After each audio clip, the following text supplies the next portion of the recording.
Hey, good morning, guys. Little technical difficulties this morning. I have not set up StreamYard in a long time. So, take me a couple extra minutes, and I apologize. For whatever reason, it won't let me go onto the coin members area to put it there. So, I put something up in the coin members area for our regular folks over there uh, to uh, to go to the regular uh, American Warrior Society Facebook page instead of the coin members area. So sorry about that, guys. Let me know. I see we got three people on now. I'll give it a couple seconds here. Rich is gone this week. He's traveling, so you got just me flying solo. So as when I mentioned it to my kids last night, they said, "Look who's all grown up and on his own." So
Hey guys, I think I'm back. Sorry about that. A, my internet decided this morning was the right time to take a break from life. So I think I'm back. If I'm back, throw me some comments there to make sure.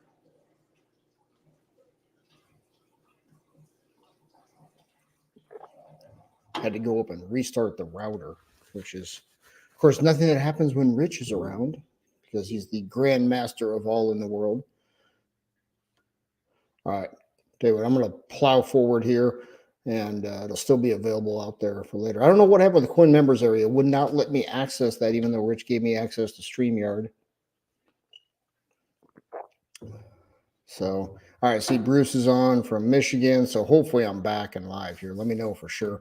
Let's plow ahead here, and you have to bear with me here, guys, as I relearn the buttons in StreamYard here to move myself around here. We'll start off with our typical fear greed index here from CNN. It's 76 right now. Running extreme greed. It's down slightly. It was from 78, 79 the last couple of weeks. What I do want you to note here from the chart below, this is just historical data of this fear greed index. Notice it is quite high right now. I believe the market is currently overbought. Giles on from the Philippines. Thank you. Happy New Year to you as well and everyone else. 2024 is off to a rocket start here. In case you didn't hear it before, my Wi-Fi router decided to take a break this morning. Rich is traveling, so you got just me this morning. I will do my best to muddle through this with you guys as I run both sides of this. The prices went down last month for the first time since 2020. Okay, that's a good thing, right? As consumers, we want to see prices go down, but there's other consequences for that too. And that is that also means that the businesses that depend on those prices to make payroll and things like that, they have less money too. So that's going to come back to get us. Now, if they have less, if their input costs are going down as well, well, that's good, right? Because we can keep that ratio, but it's usually not quite how it works. It's not that clean a process. Same way it wasn't that clean on the way up. Gal says you got coffee with Will. Sorry, brother, you got bang with Will. I never picked up the coffee habits, so not going to be any coffee for me, brother. I can get my caffeine through other means. And this from CNBC. FedEx, from FedEx, the airlines companies are starting to lose their pricing power. This is the forward-looking part of it now. Companies are extraordinarily committed to maintaining margins. Here we're talking about profit margins. Well, if their prices are going down, they got to cut costs somewhere. The quick and easy way to do that, unfortunately, is employees. And we've seen some things like that coming up here recently. Wells Fargo putting aside almost $1 billion for severance packages. They'll be paying out here in 2024, or expect to be. They've not actually announced the layoffs yet. So we're going to see more of this. So these are leading type indicators. Tell us what these companies think is coming. Along those same lines, elections have consequences, right? California Pizza Hut operators are laying off all their delivery drivers, and all as in 100% of them, because the minimum wage out there got raised to $20 an hour. Now, of course, that's a good thing for those people who have those jobs. The problem that they're running into is they're not going to have the jobs at all anymore. My guess is this is going to go to, as they say, second-party delivery services. So it says here in this article, the underlined portion, they eliminate the first-party delivery services, which would be the folks working directly for Pizza Hut. So getting rid of those first-party delivery services means they're going to end up using, people are going to end up using Uber Eats or what have you. And this is 1,200 jobs going away. In the big scheme of things, 1,200 jobs, even in California, big state, lots of people. 1,200 jobs is not the end of the world, but I believe it's also an indicator these companies can't just keep adding on these costs, right? Simple math. So this is a canary in the coal mine, as Rich and I like to talk about all the time. All right, something to keep in mind. This is also a forward-looking thing. It's it's forward in the sense that it isn't being watched by a lot of people. Okay, so global economic alarms, corporate bankruptcies are up 30% in America, 25% in Germany, and 13% across the European Union as pandemic era support fades. Of course, there's the kicker in there that only if we had more money printing, right?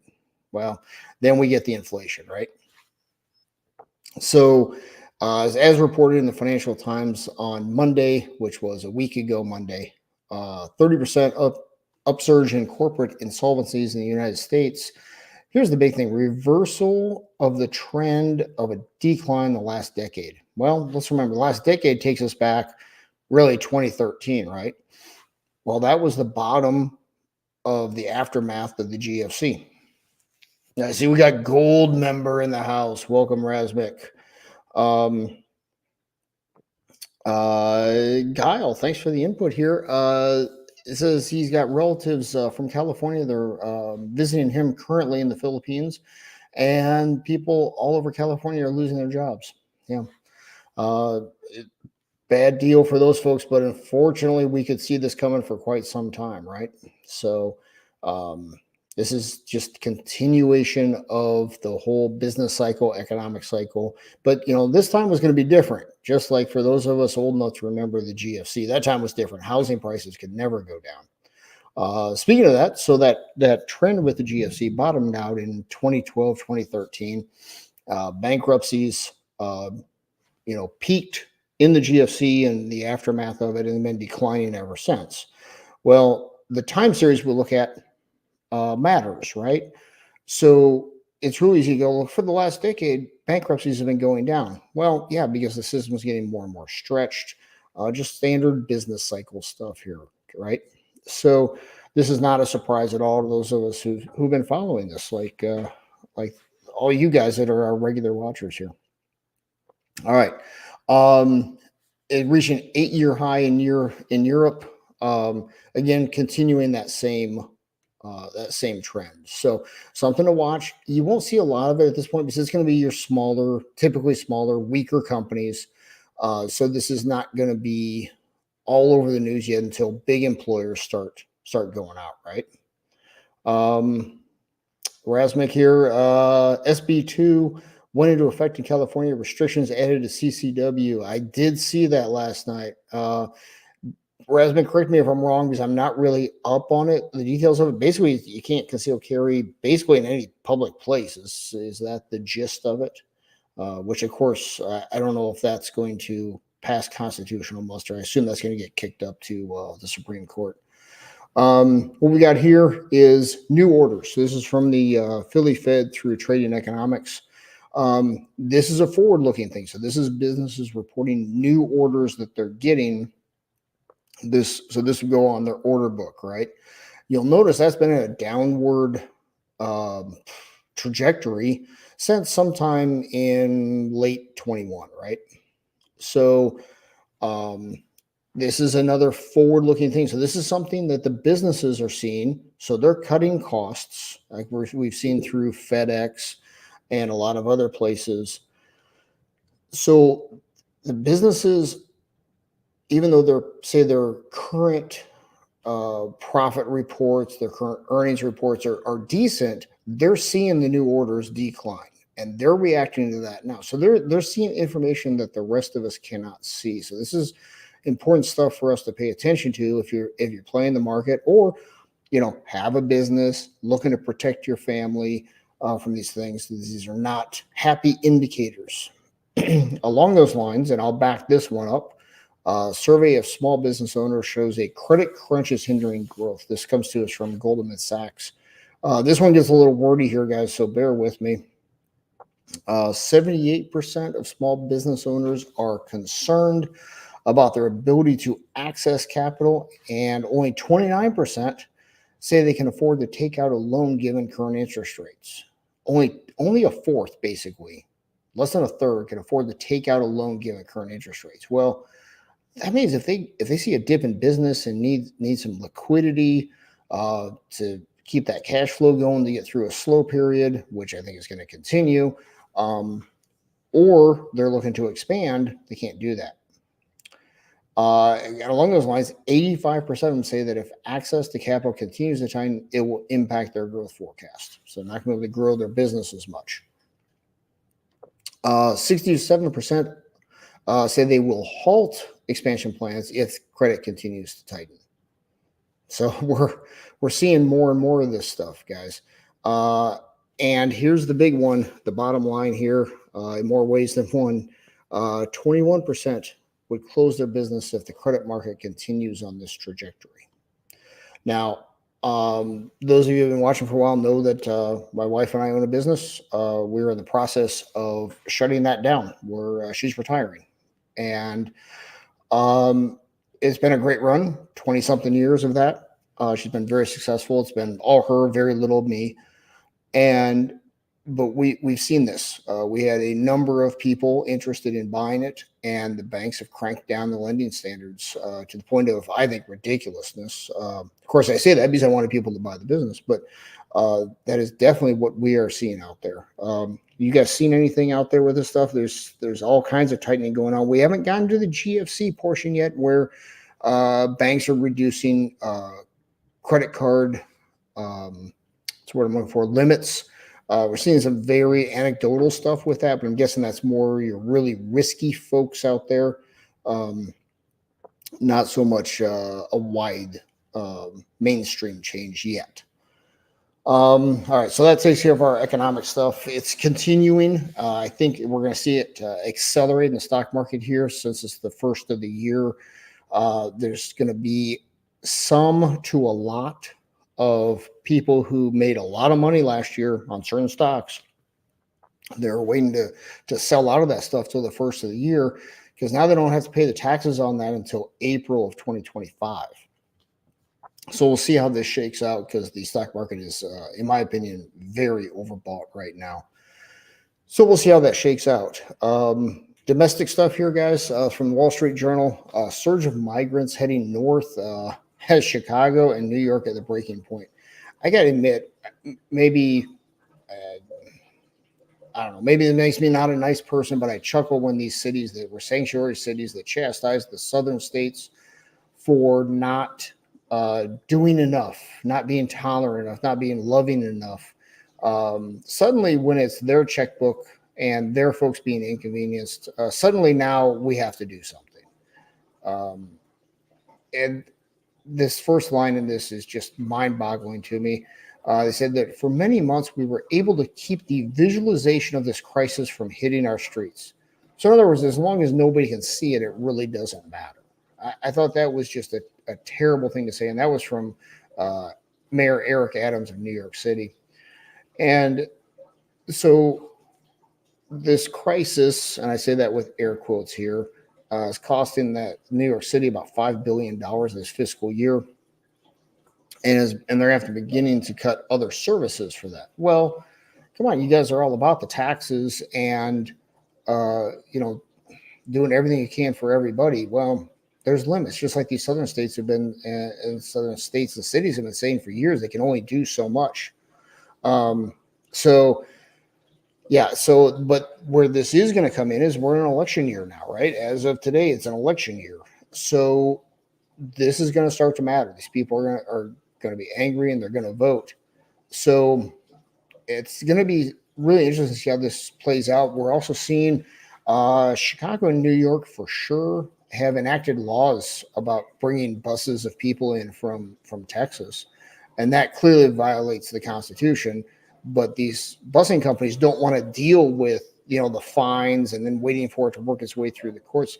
So I know in Chicago, at least, they're stopping just outside the city in some of these suburbs and just opening the bus door and saying, there you go. Have a nice day, folks. And then they're finding their own way into the city where the shelters are. So it's going to get interesting to see how this shakes out. Something to keep an eye on. It's also going to increase unrest in these cities. I've seen videos out of city council meetings in Chicago where the citizens are getting angry about this. Again, elections have consequences. Let's see here. I don't know how to bring a comment up, guys, so I apologize for that. I'll try to figure that out or have Rich tell me. Guile here says, I guess it's time to quit while you guys are still ahead. Better save what you can. I might sell my business sell my property if my business goes bad. It's we're fortunate. I assume you're talking about my wife's business there, Kyle. We're fortunate. We had a great run, and the industry's changing, and uh, it's time for her. She's going to retire, and it's working out well for us. We're very very fortunate and very blessed that the timing worked out the way it did for that. All right. In the past, Rich and I have talked about how other countries are less and less using the dollar and how that affects us as Americans. Not much at this point, but it's building. Um, Russia and Iran officially ditched the US dollar for trade. And this is from oilprice.com. Pretty good source if you want to put that one on your morning read list. Um, the and we can say, well, they don't trade a lot of oil. What's the big deal? Well, here's another one like how Russia has laid out the plan for other countries to survive sanctions. This is another brick in that wall, if you will. They're trading their local currencies instead of the US dollar. Both these countries are subject to US sanctions, as we know, and they're surviving. They may not be thriving, but they're surviving. And surviving is thriving to an extent when you're the first one to go plowing down a path. Here's the other one, Rich and I've talked about. Remember the SWIFT system, and I apologize, guys. I cannot remember what SWIFT stands for the life of me. However, that's the U.S. controlled international banking system. They're now using infrastructures, including non-SWIFT interbank systems that deal in local currencies. Now, of course, the one that jumps into mind there is CIPS. That's the Chinese alternative.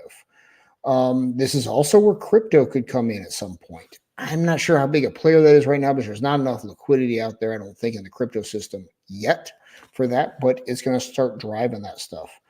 Our brother Alan Kelly's on. No problem being late, Alan. You stuck with just me today. I'm flying solo. Rich is traveling, so you got me for not next Monday, but I'm seeing if I can get Dr. Fuller on for a couple Mondays after that for a little back and forth there as well. And Happy New Year to you, sir, from occupied Virginia. So let's go on to the next one here. That's it, guys. That's all I got. Short show today. If you didn't like the show, just remember, in my defense, I was left unsupervised. Rich wasn't here for me. He's, like I say, he's traveling. He's out there. I'm expecting to see a lot of movement in the. I'm expecting to see a lot of movement in the markets, in the financial system, with everything over the next, say, 2 months or so. The comps, the economic comps are really tough. Last January and February were pretty darn good. So they have to comp to that so that all of our economic numbers compare back to year ago numbers. Well, the numbers a year ago in January and February were quite good. It's going to be tough to comp to those as the consumer continues to get squeezed here. We're seeing more and more of that buy now, pay later pop up all over the place. I mean, even if you go on Etsy, you can do buy now, pay later. I was looking at that the other day. It's crazy what's out there, and as a reminder that buy now, pay later, no credit check, and 0% interest if you make your payments on time. And for Etsy, just as an example, if it was less than $250, had to be 4 equal payments. If it was over $250 up to, it was something crazy, $10,000, $12,000, somewhere in there, you could do it for a year. Equal payments, no interest. However, the average interest rate on BNPL, if you miss a payment, is 36%. So those are the people least able to afford that, and they're the ones most likely to use it. I'm seeing it all over the place.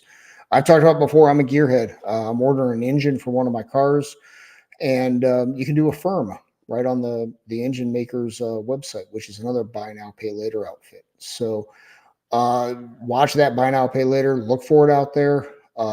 Really pay attention to that one. Those are the folks out there on the margin, and that's where the problems start, is the folks on the margin. That'd be your lower income earners, maybe the people who lost their jobs. Maybe they're one of those 1,200 we talked about in California who are driving pizza delivery out there. And it's easy to kind of, whatever, it's pizza delivery drivers. But this is where it starts, guys. It starts on the fringes. We've been seeing it for a period of time. It takes a long time for this to play out. Same way it took a long time for us to get to this point where things are overcooked, if you will. So that's all I got this morning, guys. Short show. Next week, Monday, won't be a show. I'll be unavailable. And then the next 2 or 3 Mondays after that, and see if I can get Dr. Fuller on here. I'm hoping that'll work out. It looks like it will. And we'll go from there. So remember, guys, fight's coming. Be ready.